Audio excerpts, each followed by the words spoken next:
Picture this. It's Monday morning. Your alarm screams at 6 a.m. You drag yourself out of bed, grab coffee that tastes like burnt hope, and sit in traffic next to 1,000 other zombies heading to jobs they hate. Sound familiar? Here's the number that should terrify you.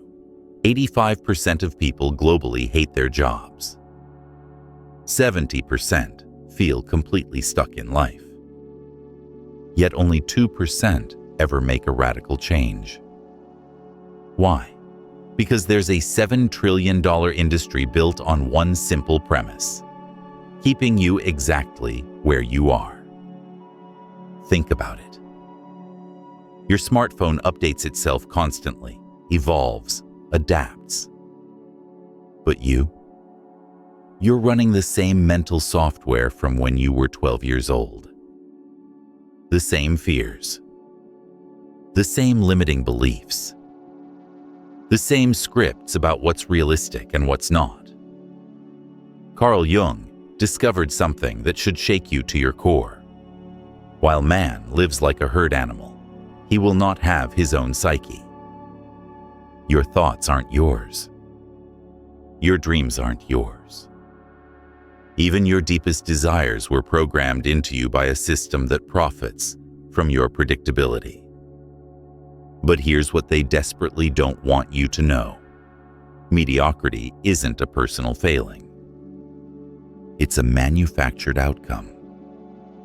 The moment you truly understand this, really understand it, everything changes. The matrix begins to glitch. Welcome to the most dangerous conversation you'll have today. Let me tell you about Sarah. Straight A's through high school. Perfect SAT scores. Full scholarship to an Ivy League university.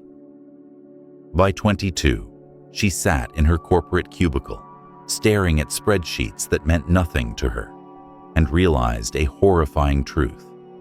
12 years of education had taught her everything except how to think for herself. This isn't Sarah's fault. It's by design. The modern education system wasn't created to produce free thinkers. It was designed during the Industrial Revolution to produce obedient factory workers. Consider this. The average classroom has one teacher controlling 30 minds, training them to sit still for 6 hours, follow orders without question, and memorize information they'll never use. Now compare this to Finland. No standardized tests until age 16. No homework before age 11. Focus on creativity and individual development. Result: they consistently rank #1 globally in education, while their students are happier and more innovative. But here's the catch. Most countries won't adopt this model. Why? Because it creates free thinkers, not compliant workers. Pause. When was the last time school taught you about emotional intelligence, financial literacy, how to pursue your authentic passions? Never. Instead, you memorized dates of wars you'll never fight and solved equations you'll never use. But here's the liberating truth. Recognizing this manipulation is the first step to breaking free from it. You're not stupid for feeling lost after graduation. You were deliberately kept from finding yourself. Meet David. 25 years at the same company. Started as an eager intern, climbed the ladder rung by rung. Corner office. 6-figure salary. The American dream, right? Except David can't sleep. He takes antidepressants just to get through Tuesday. His marriage is crumbling because he's become a stranger to himself. Here's the brutal mathematics. If you work 40 hours a week for 40 years, you'll spend 83,200 hours. nearly a decade of your existence, building someone else's vision while your own dreams suffocate. But let's zoom out and look at an entire company. I once consulted for a Fortune 500 corporation where 78% of employees reported feeling disengaged at work. Yet productivity was at an all-time high. How? Because the system had perfected the art of extracting value from human unhappiness. The gig economy promised freedom, but delivered a new form of slavery with better marketing. Uber drivers work 60+ hours a week with no benefits. Freelancers compete globally, driving wages down and stress up. Stop for a moment. Think about your current job. Do you wake up excited to go to work? Do you feel like you're growing as a person?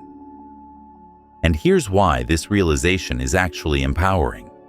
Understanding that the system is designed this way means the problem isn't you. You're not broken for wanting more. You're human. Let me tell you about what happened in South Korea. They call it digital dementia, a generation so dependent on devices they can't remember phone numbers, struggle with basic math, and show symptoms of actual memory loss by age 25. But let's bring this home. Emma planned to clean her apartment on Saturday, maybe read that book she bought 3 months ago. Instead, she opened TikTok just for 5 minutes. 6 hours later, Emma's still on her couch, mind numb from consuming 247 videos about nothing. Here's the terrifying reality. The average person spends 7 hours daily staring at screens. That's half your waking life. In a 70-year lifespan, you'll spend 24 years looking at screens. Social media platforms employ teams of neuroscientists to make their products addictive. Every notification triggers a dopamine hit. TikTok's algorithm is so sophisticated, it can predict your next move better than you can EFI. Quick question. How many times have you checked your phone already today? Don't think, just guess. Netflix's CEO Reed Hastings openly admitted their biggest competitor isn't other streaming services, it's sleep. They literally compete for your consciousness. But here's the hope. Once you see the manipulation, you can't unsee it. Every time you reach for your phone mindlessly, you'll pause and remember, this is by design, not by accident. Dr. Stephen Bartlett discovered something alarming. Normal people in our society exhibit symptoms identical to clinical depression, lack of purpose, emotional numbness, chronic fatigue, and hopelessness. The difference? We call it being an adult. Medieval scholars called this acedia, the death of the soul while the body lives. Today, we call it burnout, anxiety, depression. Same disease, new labels. Meet Jennifer. Marketing manager, 2 kids, suburban house. By every external measure, she's successful. But Jennifer hasn't felt genuinely excited about anything in 3 years. She moves through her days like a ghost, checking boxes, but never truly living. The World Health Organization now recognizes burnout as an official medical diagnosis. The pharmaceutical industry makes $1.5 trillion annually, treating symptoms of meaningless lives. But here's the paradigm shift. Burnout isn't a personal failing. It's the predictable result of a system that treats humans like machines. And here's why that realization is liberating. You are not broken. The system is Your emptiness isn't evidence of your inadequacy, it's evidence of your humanity rejecting an inhuman structure. Here's something most people don't understand. Your brain is literally wired against your success in the modern world. Evolution programmed us for survival in small tribes, not success in complex societies. Your amygdala treats social rejection like physical danger. It made sense when banishment meant death. Now it keeps you trapped because your brain interprets leaving as life-threatening. The dopamine system that once motivated hunting and gathering now gets hijacked by digital stimuli. Every like, comment, and notification triggers the same reward pathway as cocaine. Pause here. Can you sit alone with your thoughts for 10 minutes without reaching for digital stimulation? Most people can't. Cortisol, the stress hormone, was meant for short bursts. Now it flows constantly, shrinking your memory center and enlarging your fear center. The system literally makes you dumber and more afraid over time. But here's the breakthrough that changes everything. Neuroplasticity research proves you can literally rewire your brain at any age. Every limiting belief, every fear, every pattern, it's all changeable software, not unchangeable hardware. Dr. Norman Doidge's research shows London taxi drivers develop enlarged memory centers from navigation practice. Your brain physically changes based on what you consistently do. Practice mediocrity. Get better at being mediocre. Practice excellence. Rewire for greatness. Here's what they don't teach in history class. Society has an immune system against greatness. Friedrich Nietzsche called it the pride of the mediocre. The masses need to destroy anyone who reminds them of their own wasted potential. Socrates was executed for asking too many questions. Galileo was imprisoned for challenging consensus with facts. Tesla died poor while lesser minds profited from his genius. Van Gogh sold one painting in his lifetime. Today, his works sell for $100 million. But this persecution has evolved.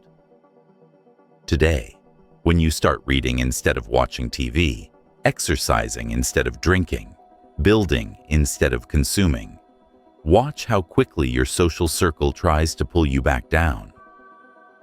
It's called the tall poppy syndrome. Stand out, get cut down. Your biggest obstacle isn't your circumstances.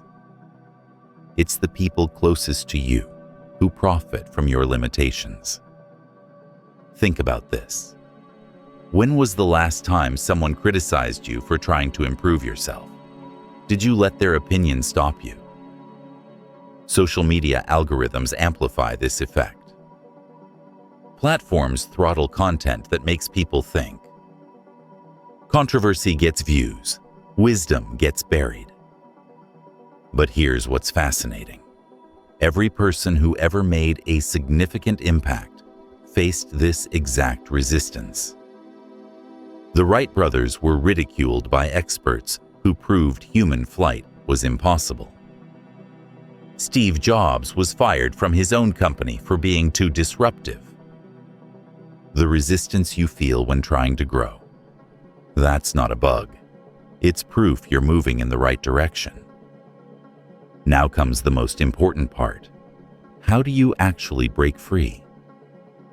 Let me tell you about Marcus. 2 years ago, he was another corporate zombie, stressed, overweight, unfulfilled. Today, he runs his own business and genuinely loves his life. What changed? He followed what I call the escape protocol. Phase 1. Awareness. Marcus tracked his time for 1 week and was horrified. 7 hours daily on screens. He listed his beliefs and traced their origins. I need job security, inherited from Depression-era parents. Don't take risks, programmed by a fear-based culture. Phase 2. Detachment. Marcus eliminated 90% of his news consumption. He unfollowed accounts that triggered comparison. He said no to energy-draining social obligations. Most importantly, he audited his relationships, asking, "Do they inspire me to grow or pressure me to stay small?" Quick reality check. Look at your phone's screen time report right now. How do you feel about those numbers? Phase 3. Reconstruction. Marcus chose digital marketing and studied obsessively.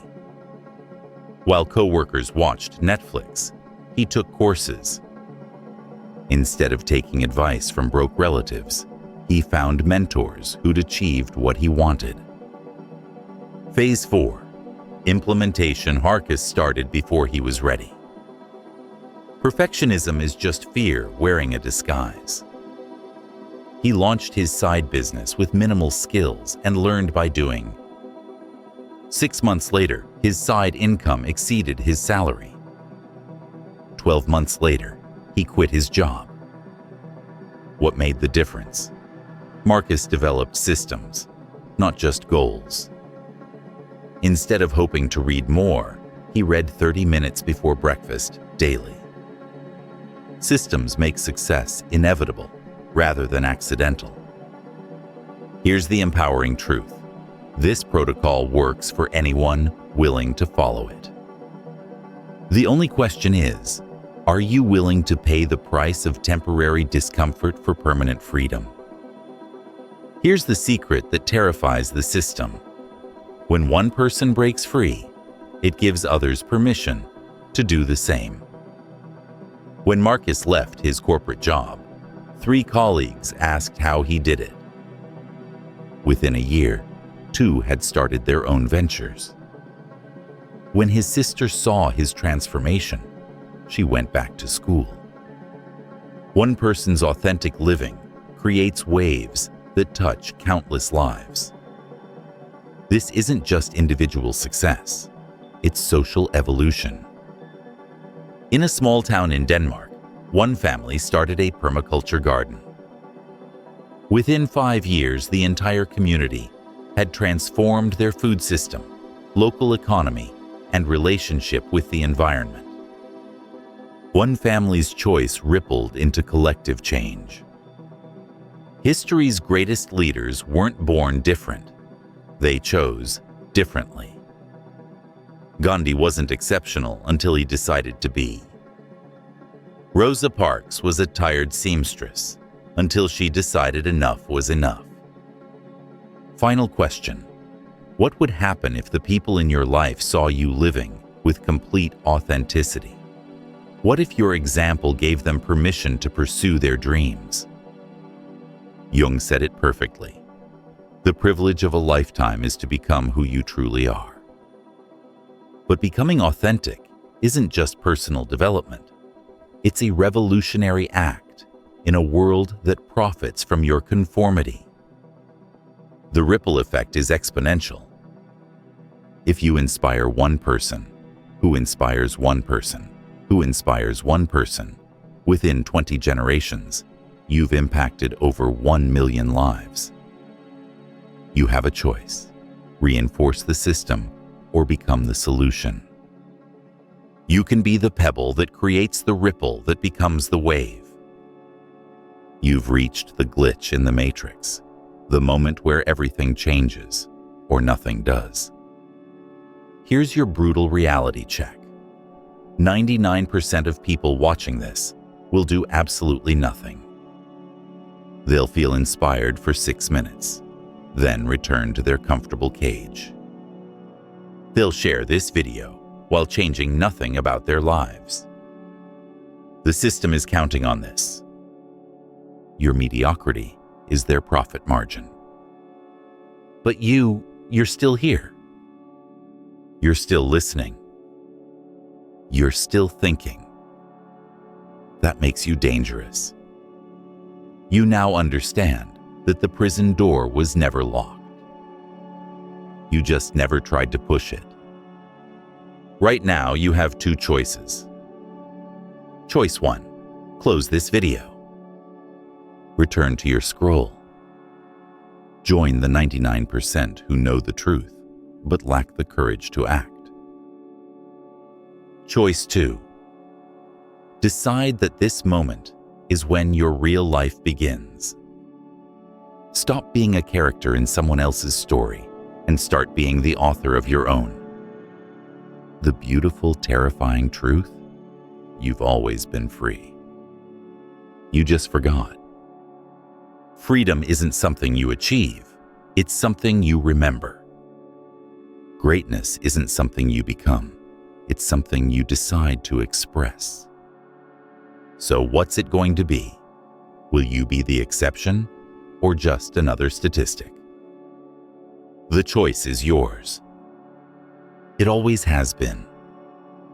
The only question is whether you'll finally make it. Your future self is watching. Your potential is waiting.